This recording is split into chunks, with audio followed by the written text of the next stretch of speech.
그리고 산타랠리. 이게 이번 주 금요일 날 공식적으로 시작되는데 산타랠리의 정의가 뭐냐면은 이제 크리스마스 전후로 해서 연말 마지막 한 해의 마지막 5거래일과 그리고 새해 2거래일을 합친 그게 산타랠리의 정의입니다. 그러니까 총 7거래일이 이제 산타랠리인데 이 기간 이 얼마나 뛰어난 성과를 보였나 보니까 산타랠리 기간 이번 주 금요일부터 사서 이제 1월 3일까지죠. 수요일까지 이 평균적으로 1.32%이 7일 동안 지수가 상승했다고 합니다. 그리고 이 7일이 전체 이 7일간으로 하면 1년에 이게 254거래일이 나온다요. 이 중에 3위라고 합니다. 그 이 산타랠리 기간 7일이. 그러니까 이 7일 동안의 수익률이 상당히 긍정적으로 기대된다는 거고요. 가능성은 79.5%로 사실상 그 5년 중에 4년은 산타랠리가 항상 발생했던 것으로 나타나고 있습니다. 그리고 페덱스 실적 발표 빠르게 살펴보면요. 페덱스는 매출이랑 EPS 그리고 가이던스까지 다 실적 예상치 하회했습니다. 그러니까 매출은 이렇게 22.17 빌리언 달러에 나타나면서 시장 예상치 하회했는데 이 가장 큰 이유는 배송량 감소가 가장 큰 원인이라고 합니다. 그러니까 배송량이 줄어들면서 이렇게 매출이랑 EPS 다 시장 예상치 부합하지 못하는 모습 나타났고요. 그리고 수요가 약하다 보니까 매출 가이던스까지 하향 조정한 모습입니다. 기존에는 매출 가이던스가 전년 대비해서 이제 플러스건 마이너스건 평이한 수준을 예상했는데 이번에 매출 가이던스 전년 동기 대비해서 한 자릿수 초반대의 매출 하락 나타날 것으로 예상하고 있고요. 그래도 긍정적인 점이 하나 그래도 찾아봐서 있다면은 이제 매출 감소에도 비용 절감을 통해 영업이익 성장과 마진이 확대됐다고 합니다. 그러니까 얘네 보면은 이제 비용 절감이 강하게 나타나고 있으면서 그 마진율은 그래도 상승하는 모습 나타나고 있거든요. 그리고 또 하나 이것도 약간 긍정적인데 저번에 언제 한번 페덱스 52주 신고가에 나왔을 때 그 UPS하고 UPS 파업 이슈하고 이제 옐로가 파산해가지고 페덱스가 반사이익을 얻고 있다는 이야기 한번 해드렸어요. 그게 실제로 이번 실적 발표에서 드러났습니다. 이 UPS 파업이랑 옐로 파산으로 그 당시 이제 파산하고 그리고 또 파업 당시에 일을 똑바로 못했지 않습니까? 그래서 그 비즈니스 이제 파트너들이 페덱스에 물건을 많이 넘겼는데 그때 수주한 비즈니스가 현재까지도 계속 유지 중이라고 합니다. 그래서 이 코멘트 때문에 현재 UPS 주가 좀 하락하는 경향이 있거든요. 그러니까 이게 뭘 방증하는 거냐면 UPS의 고객 점유율을 페덱스한테 뺏겼다는 걸 반증하는 자료입니다. 이런 거 한번 체크해 보시면 좋겠고요. 또 시장이 이제 좋은 거는 결국 오늘 그 19일 기준이죠. 그러니까 그 GDP 나우가 또 2.7로 되게 높게 나오는 그런 아, 모습이거든요. 2.7%요? 네, 2.7이에요. 와, 그러니까 이게 왜 높으냐? 예상 밖의 주택 착공 건수가 늘었다. 주택 착공 건수는 원래 최근에 이제 주택 관련 뭐 기업이 좋긴 하지만 이게 안 줄었대요. 4분기. 어, 그러니까 지금 시장은 어떻게 보면 노랜딩 내지는 아예 그냥 호황 붐인 것 같다. 소프트 랜딩이 아닌 거 아니냐, 이게 이것만 봐서는. 네. 예, 이런 흐름의 지금 시장의 모습이지 않는가라는 거죠. 아, 그러면 왜 또 이제 앞에서부터 계속 이야기하지만 결국 시장에 돈이 몰리면서 이제 그렇게 되는 건데 지금 보시면은 스파이 인덱스 ETF로 이게 지금 500억 달러가 들어왔습니다. 그러니까요. 네, 돈이 이제 아, 이게 몰리는 그 상황이 이제 된 거죠. 단 5일 만에 이렇게 늘어난 건데, 여기 앞전 이제 2018년 1월 이후에 가장 큰 금액이고요. 근데 야, 네. 이때 이렇게 자금이 피크를 치면 약간씩 그 다음 주 이제 시장이 변동성이 있어서 좀 빠졌어요. 이때도 음, 이제 한 3일 만에 빅스가 12에서 50까지 올라갈 정도로 변동성이 크게 일어나면서 10일 동안 이제 급락을 했는데 이때는 연말이 아니기 때문에 요건 좀 다르긴 합니다. 전에는 좀 많이, 너무 많이 한 번에 이제 들어오고 나서 공간이 비는 거죠. 수급이 약간 비어서 이제 좀 밀리는 그런 모습이 나오긴 했는데 이번에는 어떻게 될지.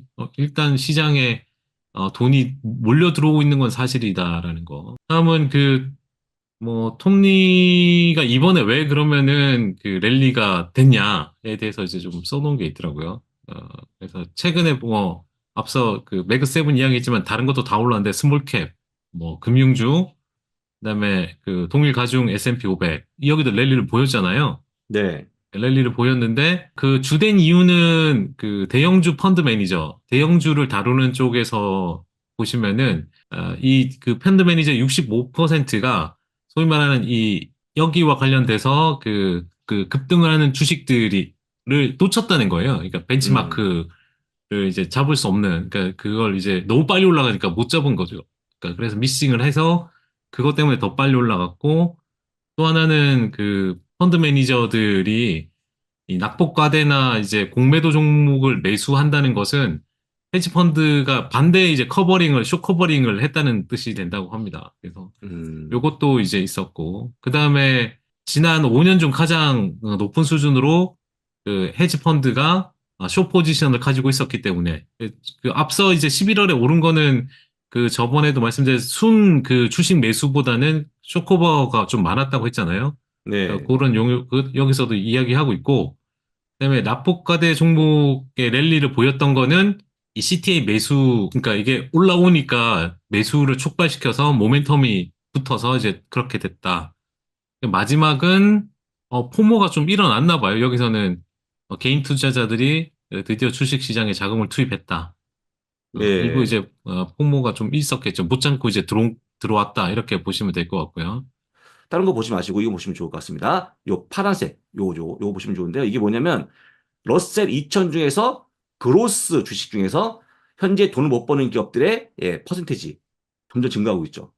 그러니까 돈을 못 버는 기업들이 막 증가했기 음, 때문에 약간 그 여러분 투자하실 때 좀비 기업에 대한 식별을 하시면 어떨까라고 좀 생각이 듭니다. 좀비 기업, 돈 못 버는 기업들, 그 다음에 거의 뭐 자본 자식하는 기업들. 그러니까 워낙 거기에 들어가 많은 종목이 많다 보니까 약간의 조금 뭐랄까 차트를 보시고 투자하시는 분 많으신데 중요한 게 그게 아니고 돈을 못 버는 기업 빼시고 투자하시면 좋을 것 같습니다. 엔비디아와 테슬라의 공통점이 무엇인지 여러분들이 보고 있는 파란색이 엔비디아 주식이고요. 이게 엔비디아고 요 주황색이 테슬라인데 5월부터 보시게 되면 이 같은 궤적이 딱 보이지 않습니까? 주가 거의 똑같이 움직여요. 여러분들이 매그세는 어떤 같다 해도 이런 모습이 안 나옵니다. 근데 뭐가 비슷하냐? 주가에 대한 그 변동이 굉장히 비슷하다. 오늘 나왔던 기사인데 엔비디아가 5년 뒤에 어떻게 될 것인가? 직접 5년 전에 만약에 100달러 투자했다. 100불 투자하게 되면요. 지금 얼마냐? 1339달러. 얼마냐? 14배가 올라온 겁니다. 그러면 향후 5년 뒤에 어떻게 되는 거냐? 하는 건데 아주 간단한 수학입니다. 보시면요. 매출 갖고 있는데 매출이 내년도 540억 달러, 2026년에 1080억 달러, 2029년에 2310억 달러. 계산한 다음에 여기다가 PSR 20을 곱하게 되면요. 얼마가 나오냐? 4.75달러 나오는 겁니다. 엔비디아가 40배, 인텔이 49배, AMD 52배니까 싸다는 거죠. 주가 빠지면 엔비디아는 무조건 가져가기 좋은 것 같아요. 일단 첫 번째는 좋은 것 같은데 여기까지 보면 대부분 다 좋은네라고 말씀하시지만 그 뒤에 한 팬을 이런 얘기합니다. 근데 문제는 뭐냐? 어제 주가가 왜 빠졌냐? 그 다음에 이분은 뭐라고 하냐면요. 어제 빠졌지만 향후에 주가 상승이 쉽지 않을 것 같다 얘기한 건데 왠가 봤더니 바로 두 가지를 딱 들었습니다. 이 두 가지. 키워드가 두 가지인데요. 뭐냐? 가격이나 경쟁. 이 두 가지 때문에 안 된다. 여러분들 가격이나 경쟁을 보시면 뭐가 생각나십니까? 테슬라. 네, 테슬라. 테슬라가 좀 어려운 게 뭡니까? 경쟁. 가격 인하 때문에 어려운 거 아닙니까? 똑같이 얘기한 건데 만약에요. 내년에 진짜 그 아까 있던 GPU에 대해서 인텔 뭐 여러 가지 또 AMD 다 뛰어들게 되면 어차피 경쟁이 치러질 것이고 그다음에 경쟁이 치러지면 가격을 내릴 거기 때문에 우리가 보고 있는 엔비디아의 모습이 마치 테슬라처럼 좀 길에 꺾이는 게 아닌가라고 하는 건데 딱 들어봤더니 딱 맞는 얘기 같아요. 솔직히 저는.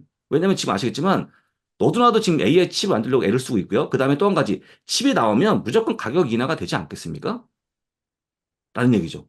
그래서 제가 듣자마자 이걸 듣다 보니까 아까 얘기했던 매출액을 갖고 어떤 적정 주가를 뽑아내는 건 중요하지만 이렇게 눈에 보이지 않는 단점까지 이해하시면 좋을 것 같고 과거 10배를 봤던 분들이 현재 그렇게 보지 말라고 하는 조언하는 건 뭐냐면요.